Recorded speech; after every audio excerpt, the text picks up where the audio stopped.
Have you ever wondered why you feel so tired and bloated? Or maybe you're doing everything right, but you can't lose weight.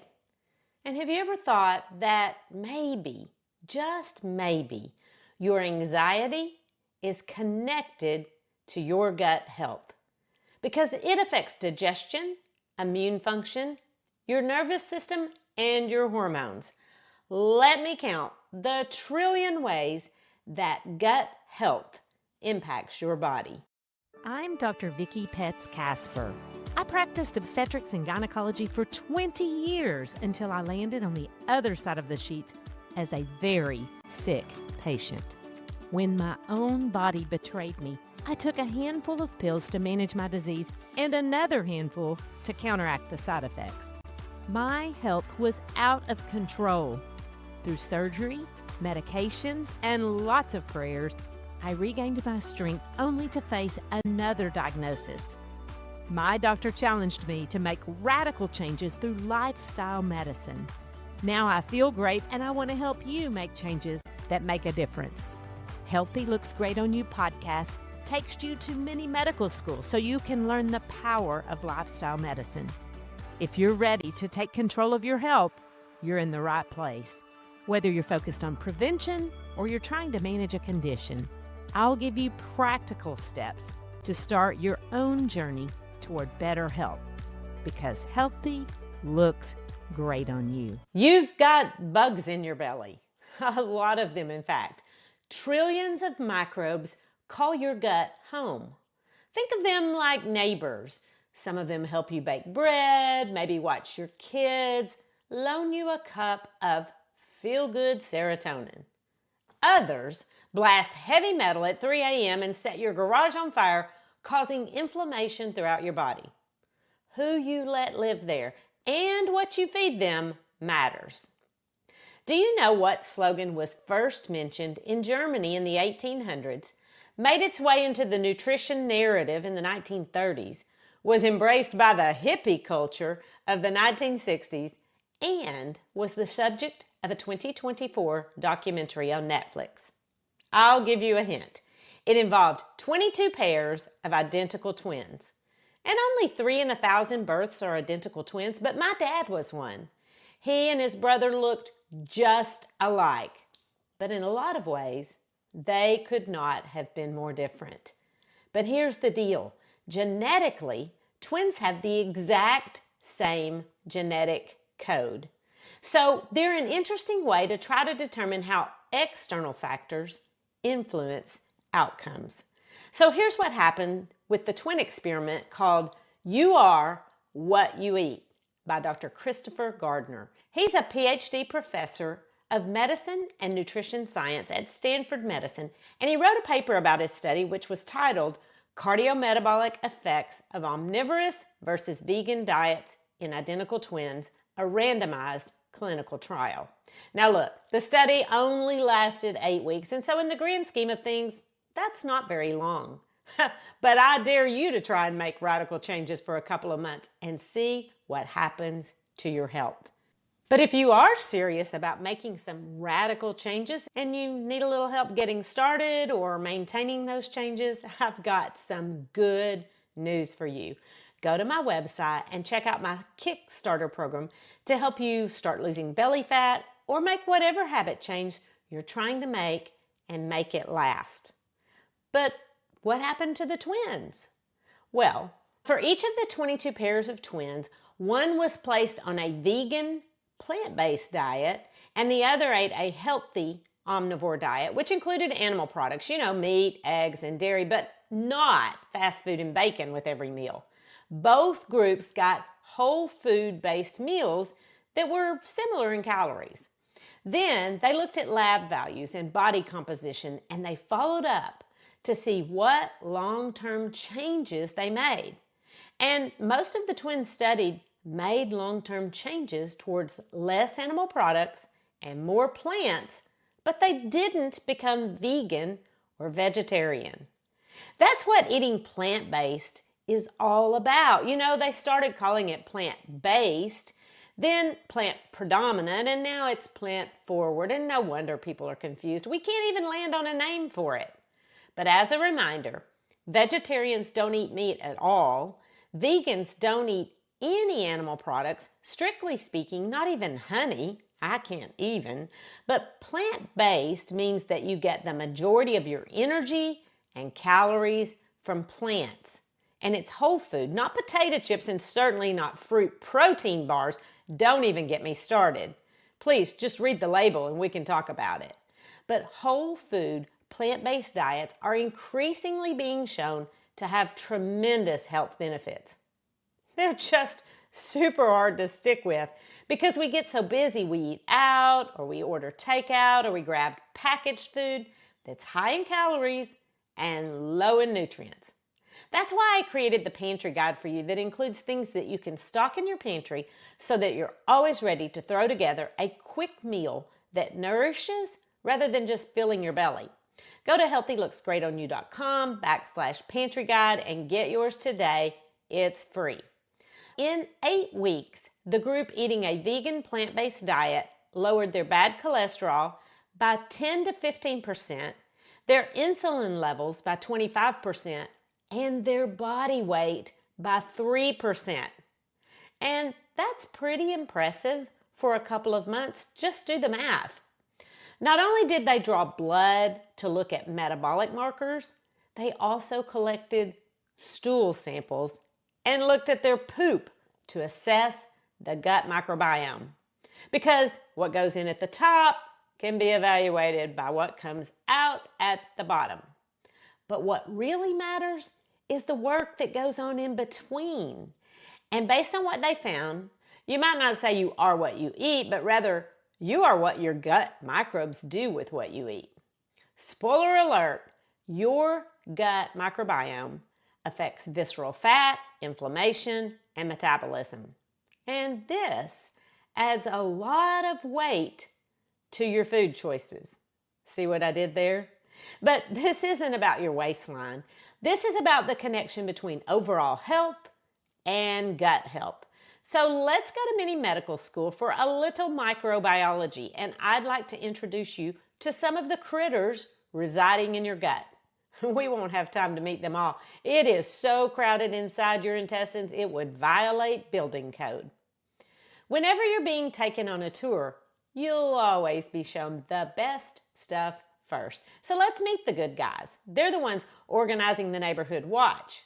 They help with digestion, protect your gut lining, calm inflammation, and produce feel-good chemicals like serotonin and short-chain fatty acids. The first one I'd like for you to meet is Akkermansia muciniphila. Of course, it could be muciniphila. You say phyla, I say phila. Either way, it has nothing to do with the city of brotherly love, but everything to do with loving on your gut lining. This little guy munches on your gut mucus, and that strengthens the gut lining and reduces inflammation. Not enough of Mr. Acker, and you might end up with excess intestinal mucus. Ew. Mr. Acker also improves insulin sensitivity, and that helps fight off visceral fat like a microscopic personal training. The catch? Well, he thrives on fiber, not French fries. Remember, visceral fat is the inside version of belly fat, which we talked about the whole month of May.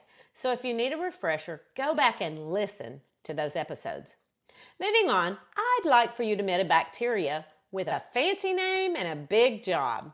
Faecalibacterium prosnitzi. Whenever you hear facala, you should think fecal, which is gross. So let's just call this one Mitzi Nitzi because prosnitzi is hard to pronounce.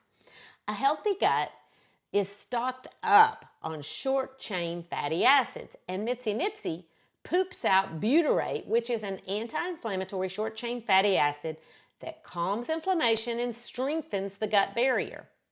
This keeps the good stuff in and the bad stuff out. Therefore, it improves metabolic health. You want this bacteria growing in your belly to keep things well fertilized. You know, my grandfather could grow just about anything. He had lots of flowers in his yard, and he always fertilized with manure. But people with irritable bowel syndrome and obesity tend to have lower levels of this big bug butyrate producer. Mitzi Nitzi isn't the only one though. Roseburia also produces butyrate, supports the gut lining, and reduces inflammation. And she thrives on a fiber-rich, plant-based diet. You know what that is, right? Don't worry, I'll make sure you do if you stay tuned to this podcast. But all neighbors have that one lady who takes everyone under her wing and mothers them to death. So I'd like for you to meet Bifidobacterium. Let's call her Mama Biff. And like all good mamas, she can be sweet and sour. Bifidobacterium is found in breast milk and fermented foods. Think kefir, kimchi, tempeh, and sauerkraut. Mama Biff helps digest fiber, boosts immune function, and supports the gut barrier. Loyal, friendly, and always trying to help, she's there. So feed her beans, oats, and vegetables, and she'll love you forever. Also, sourdough bread, which is pretty fitting because it's kind of the gift that keeps on giving. The last good bacteria I'd like for you to meet on Gut Street is one you've probably heard of, Lactobacillus. This one helps with digestion, prevents bloating, and supports a healthy immune system. Basically, it's your gut's peacekeeping officer, making sure that things don't go off the rails. And ladies, you probably know more about this than you realize because let's say you have an infection of some sort, maybe a sinus infection, and you're prescribed an antibiotic whose mission is to kill bacteria. But broad-spectrum antibiotics feel the same way about bacteria as I do about snakes. There aren't any good ones. So they kill off the Lactobacillus acidophilus, which produces lactic acid, which you may remember from chemistry class, lowers the pH. Oh, you slept through chemistry because you couldn't see why it mattered? Well, your high school teacher would be happy for you to know that it does matter. Because when you don't have enough acid-producing bacteria in your gut, and therefore in the vagina, the pH may not be low enough to protect you from a yeast infection. Next week, we're going to talk about prebiotics, probiotics, and antibiotics, so stay tuned. Now would probably be a good time to encourage you to sign up to get every single episode by email, because when you do, you'll also get tips and even a few quick fix recipes. And besides, I'm always telling you to check the show notes for links, but I don't ever tell you how to do that. If you're on Apple Podcasts, there's a little ellipse, you know, the 3 little dots. If you click on that, you can see the show notes, you can see all the links. But seriously, it's much easier if you just sign up for the emails, and I'll send you a link where you can literally just hit the play button. Now, let's meet the microbial mischief makers. When these guys overgrow, they stir up inflammation like they're having a protest in your colon. Blame it on low fiber, a high-fat diet, and too much red meat. These microscopic spheres are tiny, but your waist may not be if they take over, because when they take over, it creates insulin resistance, which can lead to belly fat, and that doubles your risk of dying prematurely. We're going to stay in this part of the neighborhood that might sound familiar and meet another bad guy, Clostridium difficile. You've likely heard of C. diff, and it can be a wicked infection if it takes hold. Here's what happens. Your normal gut flora gets wiped out by antibiotics, and this bug shows up to squat in the ruins and throw toxic parties. It causes severe, explosive, stink to high heaven diarrhea. And it's tough to get rid of. Think hazmat suits and bleach on every surface to get rid of the spores. So keep your good bugs strong so C. diff stays quiet. And don't let the name of this next one fool you. Bilophila wadsworthia is not a book lover, but rather a villain that moves in when you eat a lot of saturated fat, especially animal fat. This one loves bile salts, not novels, and instead of poking holes in the plot, it pokes holes in your gut wall. And not only is that incredibly rude, it can lead to increased gut permeability. Some people call this leaky gut, but listen, here's the deal. This is a lifestyle medicine podcast that focuses on research-proven evidence. And leaky gut at this point is still a hypothetical condition, and it's not formally recognized by the medical community. But it is proposed to contribute to things like irritable bowel syndrome, celiac disease, autoimmune conditions, and maybe even digestive issues like bloating and gas. And speaking of gas, hold your nose because disulfovibrio reduces sulfates and produces hydrogen sulfate gas, which is kind of toxic in excess. Think rotten egg farts that come from inside your gut lining. Okay, enough of that. Now, you've met the friends and frenemies in the neighborhood. It's time to fight for your gut with the things on your plate. To tip the balance in favor of good bacteria in your gut, feed them fiber-rich foods. Think lentils, leafy greens, berries, oats. Stay tuned next week to learn about those prebiotics and probiotics. But for now, just think fiber. There's a link in the show notes to another episode that is called The Key to Staying on Any Diet, and I'll just give you a hint. It is fiber because it makes you feel full. But in that episode, I talk about specific foods that are high in fiber. Your diet also needs variety, so don't be a one friend at a time kind of person with a spinach-only salad habit. Expand your circle and include lots of friends on the produce aisle. Not only is this the spice of life, but diversity on the plate encourages diversity in the gut, and that's healthy. This diversity and function of your gut microbiome influences inflammatory pathways, hormones, and neurotransmitters, even how you store visceral fat and how well you sleep. Fermented foods are increasingly being recognized as beneficial. We'll talk about that next week, but think about kefir and sauerkraut and kimchi and stuff that smells a little funky but does wonders. And exercise and sleep matter too. I know you're shocked, but the thing that sends the intestinal neighborhood downhill faster than anything is sugar and ultra-processed foods. You know, foods that come in a crinkly wrapper. So if you want to sleep better, reduce belly fat, calm down inflammation in your body, here's what I want you to do.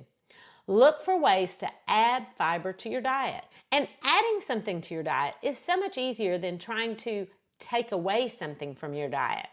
And if you haven't grabbed my pantry guide, go to my website, healthylooksgreatonyou.com, and get a list of 10 things that you can keep in your pantry and 10 things you can keep in your freezer that help you literally throw together a quick, fiber-filled meal and avoid ordering takeout. And remember, fiber is only found in plants. Eating plants is good for your gut health, even on the inside. And whether it's the inside or the outside, healthy looks great on you. The information contained in this podcast is for educational purposes only and is not considered to be a substitute for medical advice. You should continue to follow up with your physician or healthcare provider and take medication as prescribed. Though the information in this podcast is evidence-based, new research may develop and recommendations may change.